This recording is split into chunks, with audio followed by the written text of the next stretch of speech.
You're listening to the ESO Network, your station for all things geek.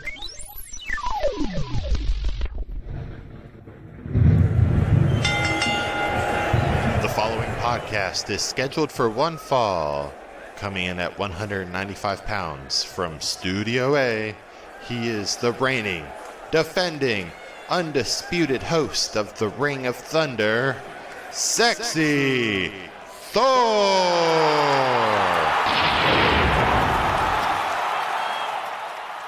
Well, it's a good thing I'm recording all of this on Monday because some late-breaking news. Andrade has finally been granted his release. He's been asking for a while and been getting rejected, but news early this morning after Fastlane, Andrade finally got it, so good for him.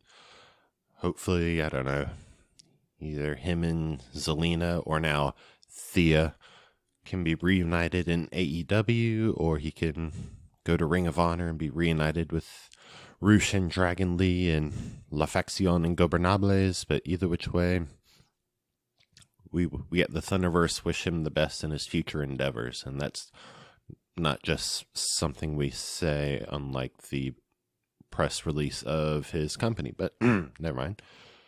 And also announced on the After the Bell podcast with Corey Graves and now Vic Joseph, the second person that will be inducted into the WWE Hall of Fame this year is Eric Bischoff.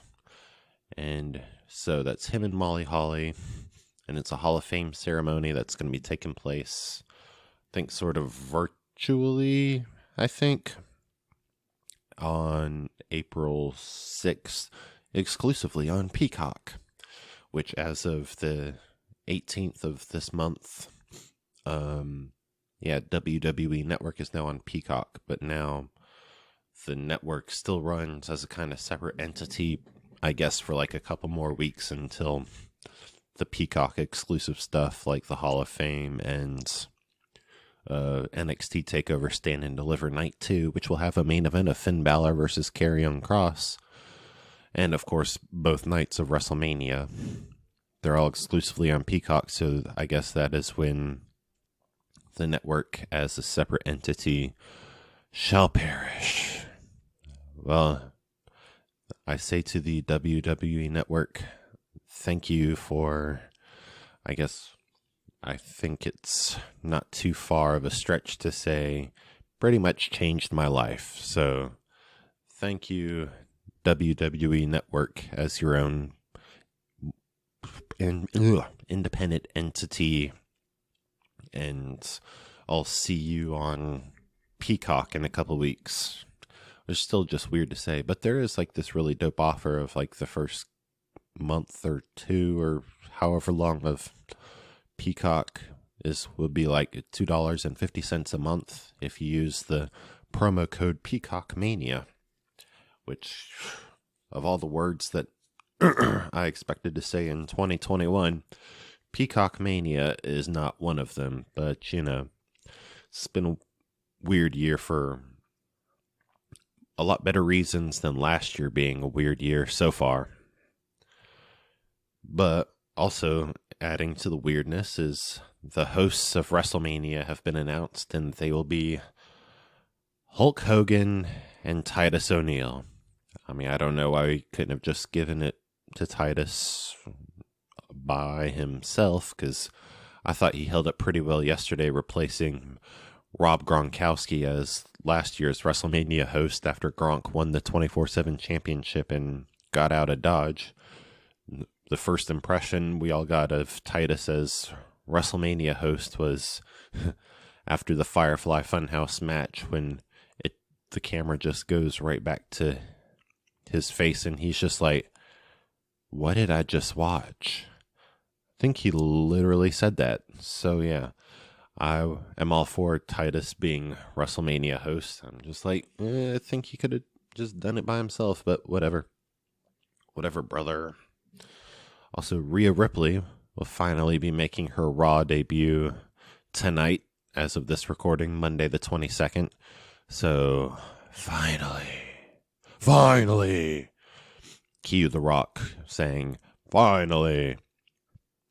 because we were all wondering if it was going to be like the Raw after Mania, which makes sense. But if she wants to debut now, then more the better, because it's been literally, well, not literally.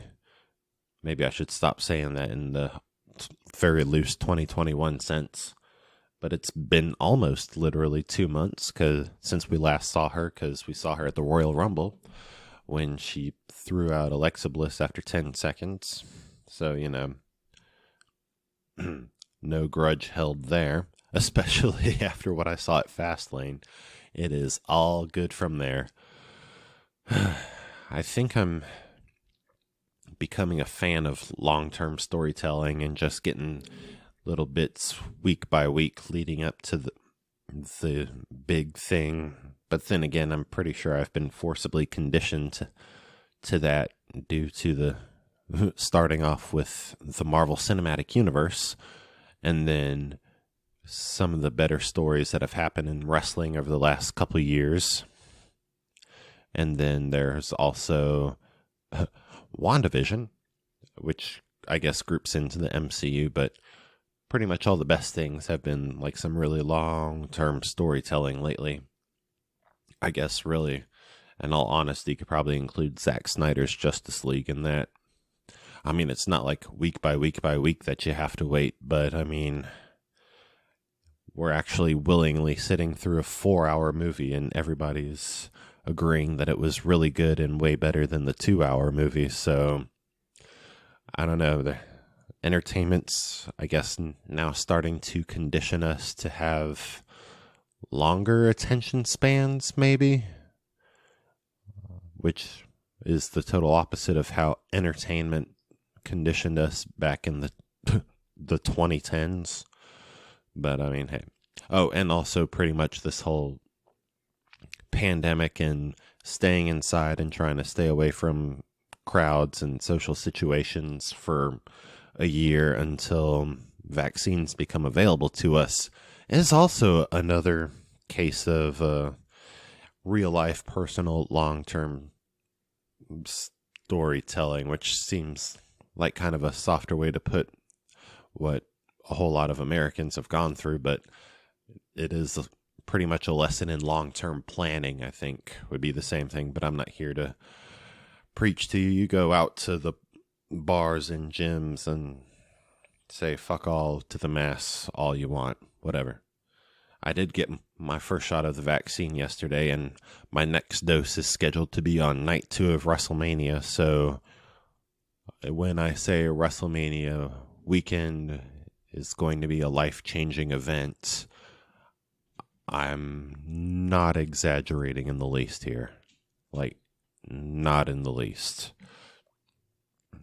And speaking of which means I'll probably be spending a lot more time at SC Comic-Con the weekend after WrestleMania, especially with the new guest announced, Tyler Mane. He's best known as playing Sabretooth in the first X-Men movie and Michael Myers in the 2 Rob Zombie Halloween flicks. But did you know, or really do you remember, that he was Big Sky in WCW? See, for years I knew that he had been a pro wrestler, like somewhere under some name, but he wasn't like a huge name or something. So, and I had no context to go off of, but with my present day knowledge of wrestling and history and all that, now it makes sense to me that, yes, he was somebody called Big Sky, which, yeah, still wasn't that big a name, in WCW, which, of course, I am quite familiar with. So, yeah, that means the amount of current and former pro wrestlers at SC Comic-Con is at a grand total of 4, because we have Darby Allin, Sammy Guevara, Jake the Snake Roberts, and Tyler Mane. And me being kind of ambitious that I like to tell myself, I'm about as ambitious as Daniel Bryan, just trying to get 1/10 of the success. Whatever. Yeah, I'm going to try to meet them all. I mean, what else is there to do? Because can't really hang out with anybody else there. But then again, you might get the whole South Carolina chapter of the Thunderverse there. Not trying to make any promises or speak for Lightning Lad. I'm just saying, April will most definitely be an interesting month. And WrestleMania week will probably be the most exhausting month because of everything I told you with TakeOver, Stand and Deliver, and WrestleMania, and all the other main shows. And on top of all that, Impact is having another Impact Plus exclusive pay-per-view called Hardcore Justice. It's going to be booked by Tommy Dreamer, and it's going to take place at the same time as night one of WrestleMania. Fuck. I mean, honestly, I shouldn't have too much to complain about that week as long as, I actually keep my focus and the real world, real life adult things don't just spike up in random places out of nowhere, thus having me be way behind. Watch me end up working fucking 12-hour shifts or something on Monday through Friday, since I'll have Saturday and Sunday off, thus giving me barely enough time to watch these shows. Whatever, man. It's money, am I right? What is also money is the New Day on Raw last week beat the Hurt Business to become 11-time Raw Tag Team Champions.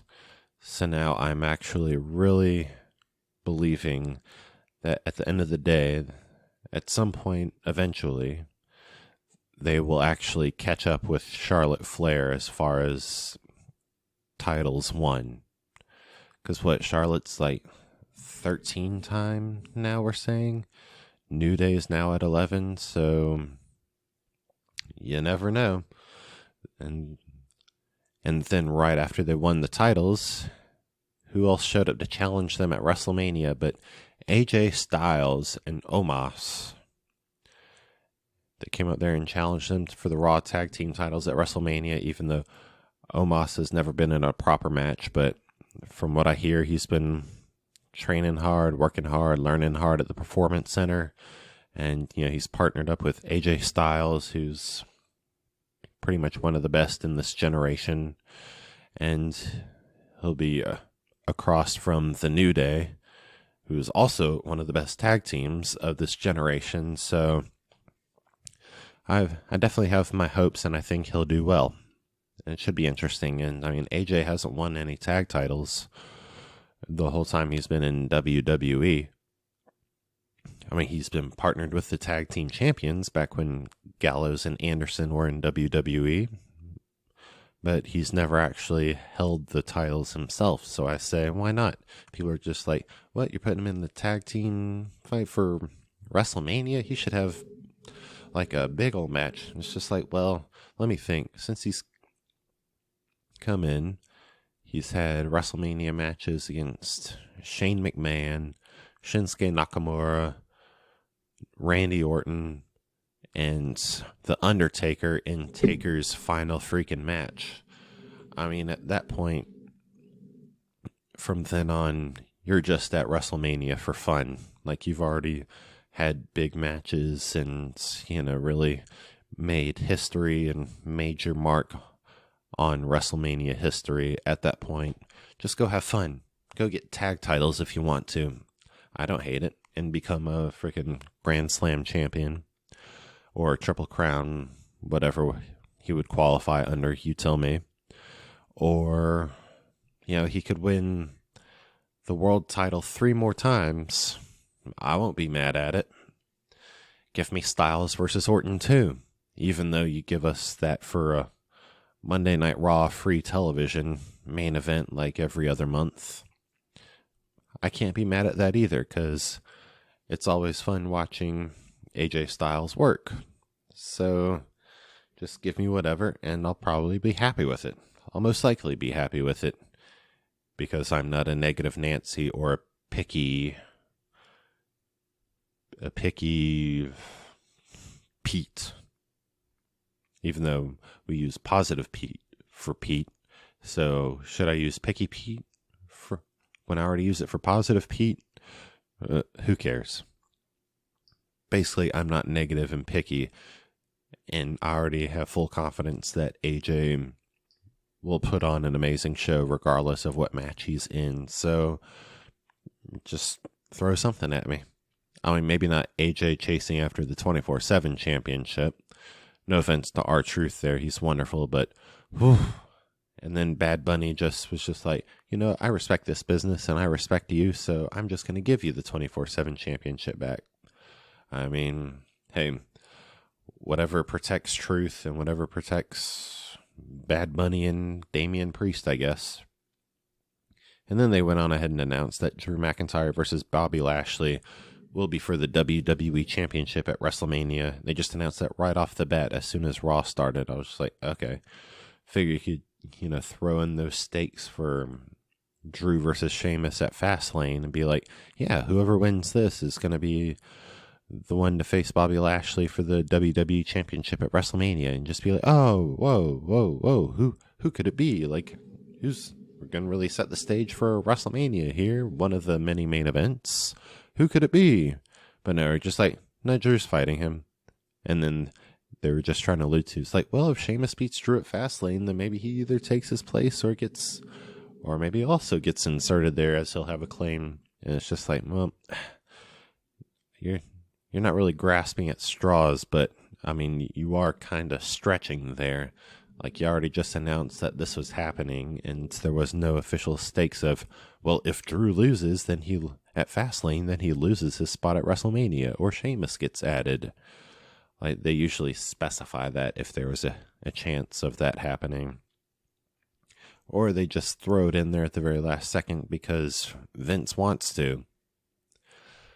I mean, literally anything is possible. But in the main event of Raw, Bobby Lashley pretty much destroyed Sheamus, which he didn't really squash him, but they did have a good match. And then once Lashley got the upper hand, I mean, he got the upper hand and pretty much finished off Sheamus handily. And then when he was just like, I'm the almighty, Drew McIntyre came out of there. And then Bobby looked away for a second, and then Drew came back and claymored him right in the face. And so, yeah, that's just all the throughout the week sort of stuff that I'm covering right now, because then we're moving on to Fastlane after these commercials. Howdy, this is Cowboy Jim, and I'm here to talk to you about the Cigar Nerd Podcast. Nothing I like more on the old dusty trail than sitting down and listening to two good old boys who smoke cigars and talk about nerd things like movies and TVs and comic books and all that stuff. So saddle up and ride on over to cigarnerdpodcast.com. They're also on the ESO network. Yeehaw!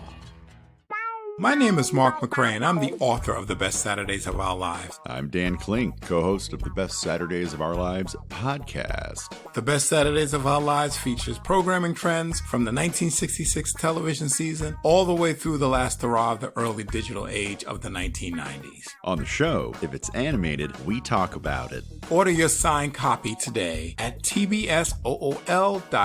And listen to the podcast at esonetwork.com and all podcast platforms. Hello. Have you ever wondered how much Jerry Siegel and Joe Shuster sold Superman's rights to DC for? Or which popular football star was the Sam Wilson the Falcons' physical appearance based on? You can find all that and more at the History of Comic Books podcast, a podcast dedicated to the creators, events, history, and the companies that made the great comic book medium. Hosted and created by your friendly neighborhood JT Wheatley. Please give it a listen at iTunes, Spreaker, Stitcher, and all our podcasting platforms. Thank you, and go ahead and enjoy yourself a good comic book. Look, we gotta talk. Yeah, Thunder Talk. We're going all kinds of sideways with that sweet nerd junk. Woke nerd junk. It's topical, Political. Dare I say radical. We've got all your latest news and reviews. Hot music. And a whole lot of comedy. but it ain't for kids. Definitely mature content. So let's talk. Let's talk Thunder Talk. Thunder Talk is a proud member of the ESO Network. Now we're on to Life in the Fastlane. Start out with the kickoff show where Riddle defeated Mustafa Ali yet again, like he did on Raw, to retain the United States Championship, and then Ali once again started yelling and berating the other Retribution folks, like he's been doing, and then Reckoning and Slapjack just walked away, and T-Bar and Mace double choke slammed Ali, so R.I.P. Retribution. But I'm down with Mace and T-Bar as an independent tag team. I figured the match itself was fine, but with that ending, I was just like, you know what? I think this has probably got to be my favorite kickoff show match in the history of kickoff show matches. Just for that whole significant thing of Retribution turning on Ali. And then they were also reporting that Shane McMahon was quote-unquote injured while training for his match with Braun Strowman tonight. That was made after Shane slimed Braun all Double Dare-like and calling him stupid on Raw. So you can already see where this is kind of going. And then on the main show, Nia Jax and Shayna Baszler defeated Bianca Belair and Sasha Banks to retain the women's tag titles. And Bianca and Sasha actually had them a couple times, but just shit kept happening, and the divide between Sasha and Bianca and their trust just kept growing. And then at the end, Sasha and Bianca were arguing, and Sasha slapped Bianca in the face and then walked out. And Bianca was just like, oh, okay, I'll see you at WrestleMania. Okay. So, yeah. We now have the tag titles out of the picture of this story that could have breathed just fine without it. And here we go to WrestleMania. And then, what else? Yeah, Big E defeated Apollo Crews to retain the Intercontinental Championship with the whole little surprise cradle thing. And it was kind of confusing how they were rolling around, and I think the ref was a little confused, but I think ultimately Big E did get the 1, 2, 3. And then Apollo was so pissed off, like, he beat the shit out of E and hit him with, like, 3 Olympic slams and just stood tall over Big E, kind of going like, But, oof, if you haven't yet, you should watch that whole Satellite from Separate Rooms interview that Michael Cole was having with Big E and Apollo on SmackDown, because... yeah, if you don't already believe that Big E can really turn the switch between being like fun and hilarious E to like serious, intense, determined E, then yeah, you need to watch this, because we definitely have serious, determined E, but it's still like, it still captures the essence of the person that Big E has become over the last several years, what he's developed into with the New Day, and I just loved it. And then Elias and Jackson Riker went to Shane McMahon to pitch something for WrestleMania, and Shane took them to the ring so Elias could do a show, and then informed them that they will take his place in the upcoming match against Braun. And then, of course, Braun proceeded to wreck Elias and Jackson Riker. Seth Rollins defeated Shinsuke Nakamura in a Survivor Series 2018 rematch when Seth was Intercontinental Champion and Shinsuke was United States Champion, and they absolutely tore the house down then. But this was cool, but not on that level, and I think only because this was just leading up to the main destination of Seth Drippin' Rollins versus Cesaro. Yes, this man's got drip, as the kids on social media say. It finally clicked for me that he stopped all that Messiah and Savior stuff and is just like a Bond villain or an Earth-based Marvel DC villain like a Maxwell Lord or Aldrich Killian. You get the picture. Seth won, but not before griping about how Cesaro swung him exactly 22 times. This man just can't let it go. Then Drew McIntyre defeated Sheamus in a no-holds-barred match that took them all the way to the virtual audience, and I think Sheamus even went through a couple monitors to fall into one of those pits with the sparks and smoke and all that coming up. So RIP to those two virtual audience members. Now Drew's path to WrestleMania is all clear straight to Bobby Lashley on the big stage at Raymond James Stadium. Then this is where the rest of the pay-per-view just gets tailor-made for Sexy Thor's tastes. We got Alexa Bliss versus Randy Orton, and as soon as Randy did his big entrance pose, he started coughing up the black goo and was yelling for Bliss to come out.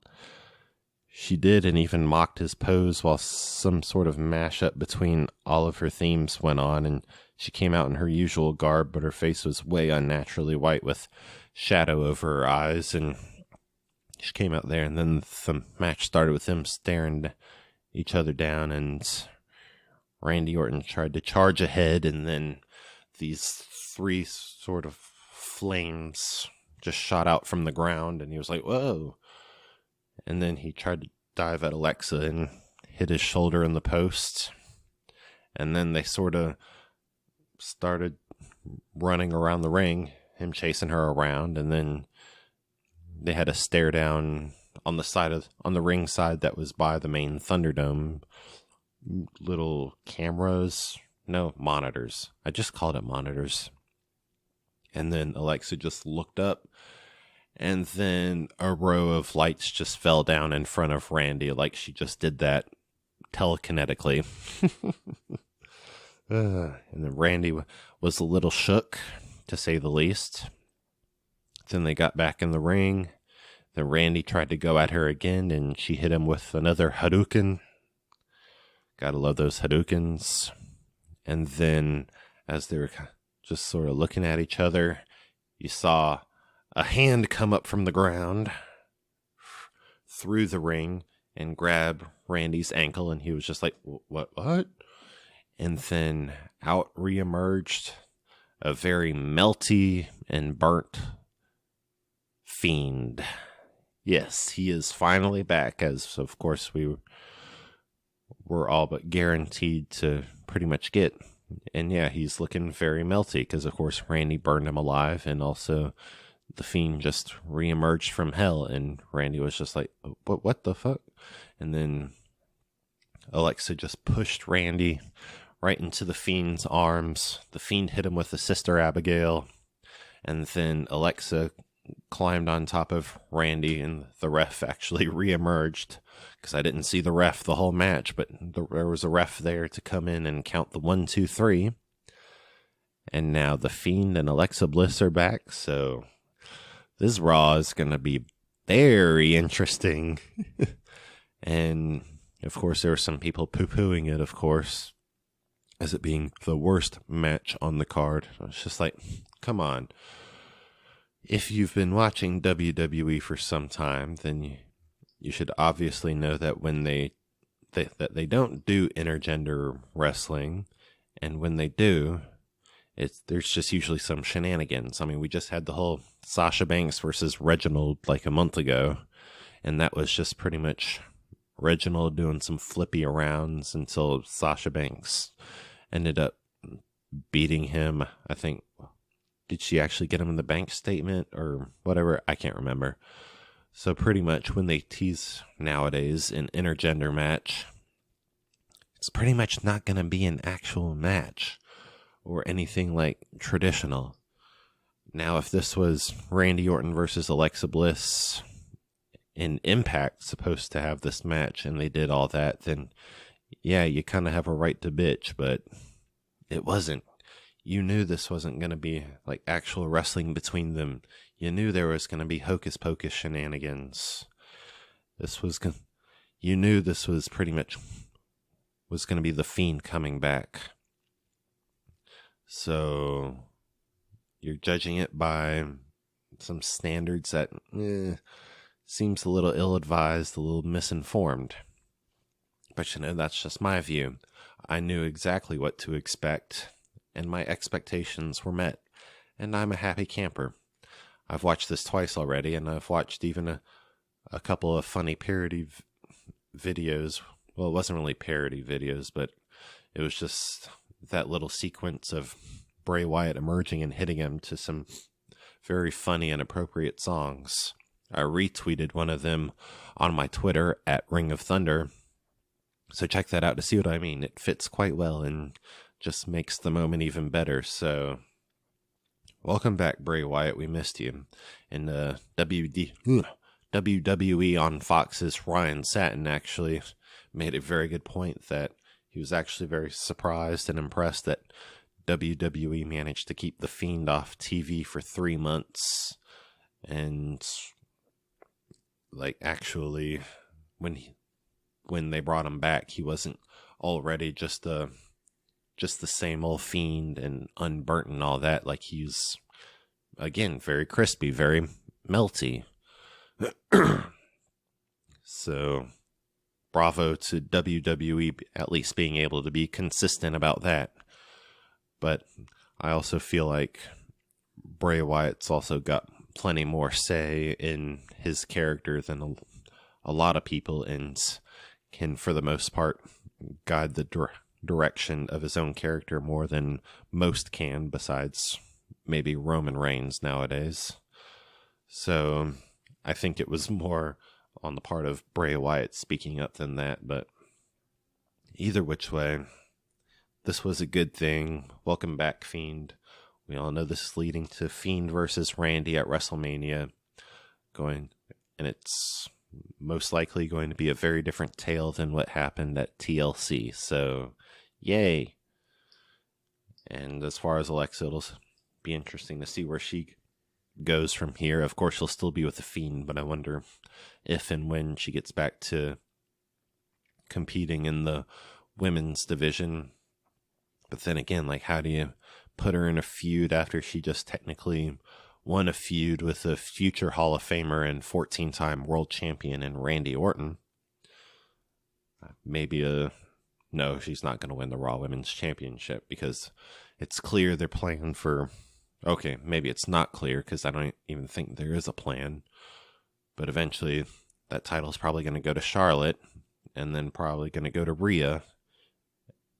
And then I could see it going to Alexa from there as sort of long-term payback for throwing her out at the Royal Rumble for 10 seconds, or after 10 seconds. 10 seconds her being in. Who knows? But anyways, our main event was Daniel Bryan versus Roman Reigns for the Universal Champion, with the special guest enforcer being Edge, after Edge won his match against Jey Uso in the main event of SmackDown, which was Edge's first match on SmackDown in 10 years. So mark that as another thing of Edge returning to. And the whole time leading up to the match, they were showing the match on SmackDown. They were showing little video packages of Edge winning the tag team titles 19 years ago with Hulk Hogan on SmackDown, and then showed him back 14 years ago on SmackDown when he cashed in his Money in the Bank and pinned Undertaker for the World Heavyweight Championship. And then, of course, the SmackDown when he had to retire in 2011. And now all these years later, he is now back wrestling on SmackDown. So he beat Jey Uso to earn the title of special guest ringside enforcer, whatever that really means. And so Roman and Daniel Bryan pretty much did a regular old wrestling match.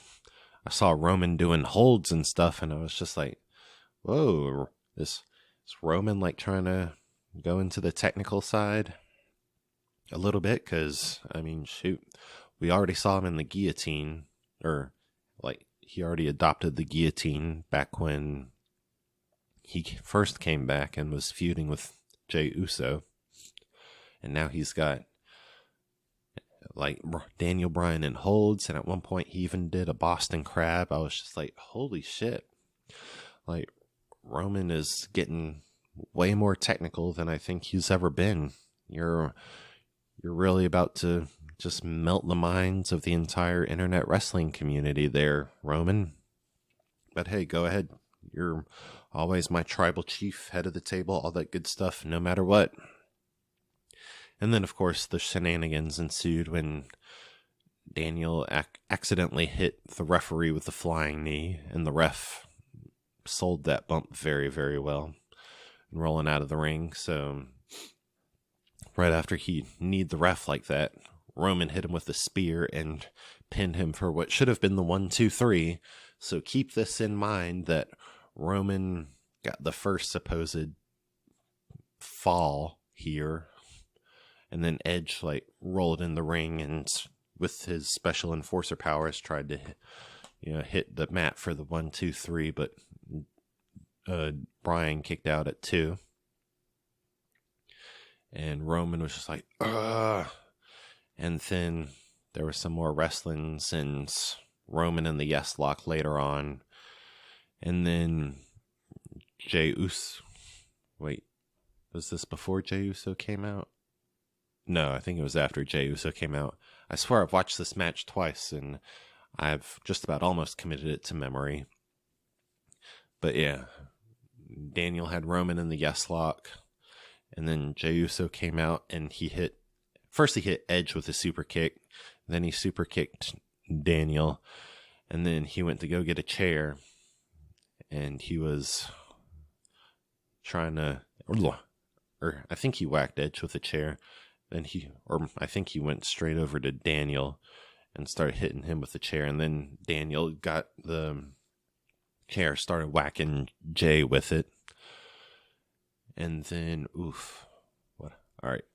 A whole lot of stuff happened here. Then Daniel got him in the S-lock, but Edge couldn't see anything because he was nursing his little super kick injury. And it seemed like Roman had done a soft tap.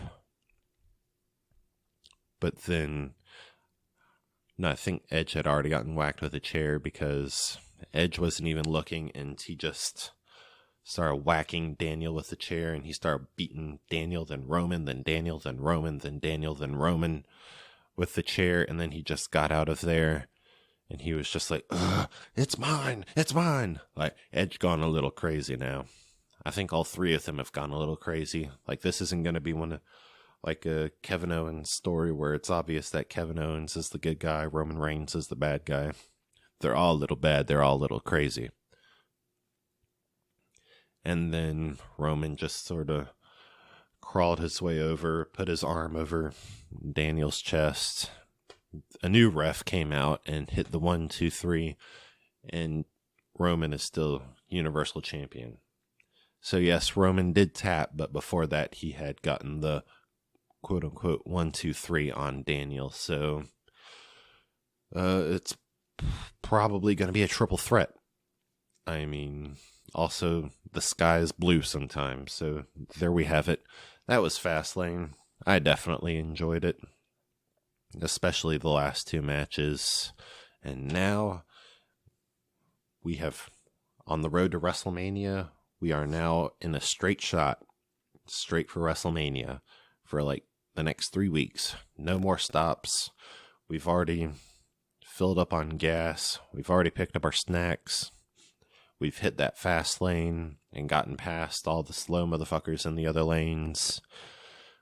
It is now a straight shot to WrestleMania.